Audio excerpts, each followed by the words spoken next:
Bonjour Rudy et bonjour à tous. Certains abordent la rentrée économique de manière morose. Eh bien, pas pour tout le monde, Rudy.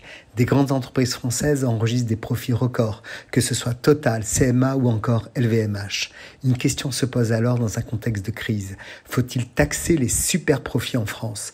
C'est le débat qui divise la classe politique en ce moment. Mais d'abord, quand on parle de super profits, Rudy, de quoi parle-t-on ? La notion de super profit, qui n'est en réalité pas vraiment définie en économie, désigne des profits considérables qui ont été réalisés par des entreprises. Ces bénéfices ont ainsi été réalisés en raison d'une conjoncture indépendante des entreprises, comme la guerre que nous connaissons actuellement et le contexte inflationniste. Total Energy a annoncé par exemple fin juillet un bénéfice de 5,6 milliards d'euros au deuxième trimestre 2022, soit un boom de 159% sur un an, grâce à la hausse notamment des prix du pétrole et du gaz. Parallèlement, la flambée des prix de l'énergie plonge des millions de ménages dans la précarité et fait dépenser aux États des sommes considérables. Même si Elisabeth Borne a affirmé il y a peu ne pas fermer la porte à une taxe sur les superprofits, la porte a été refermée immédiatement par Bruno Le Maire lorsqu'il a déclaré que taxer plus en France, c'est produire moins en France. Le MEDEF de son côté contre-attaque en déplaçant le débat. Selon son président, le superprofit est bel et bien réalisé par l'État et non par les entreprises grâce aux recettes fiscales.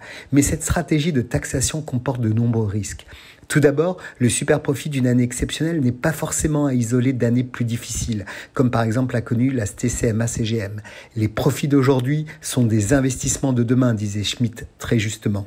N'oublions pas aussi que certains grands groupes comme Total Energy ont passé de longue date un accord avec Bercy qui fait en sorte que le géant pétrolier a accepté de positionner en France l'ensemble de ses revenus mondes avec un taux exceptionnellement bas d'imposition. Enfin, on ne peut pas occulter qu'il existe de larges opportunités, si besoin, pour des groupes français privés de déplacer leur siège au Luxembourg ou en Irlande par exemple, qui ont des taxations plus réduites et sans que l'État français n'ait son mot à dire. Tant que la politique fiscale n'est pas harmonisée en Europe, chaque État doit faire preuve de compétitivité pour conserver les fleurons de l'économie de son pays.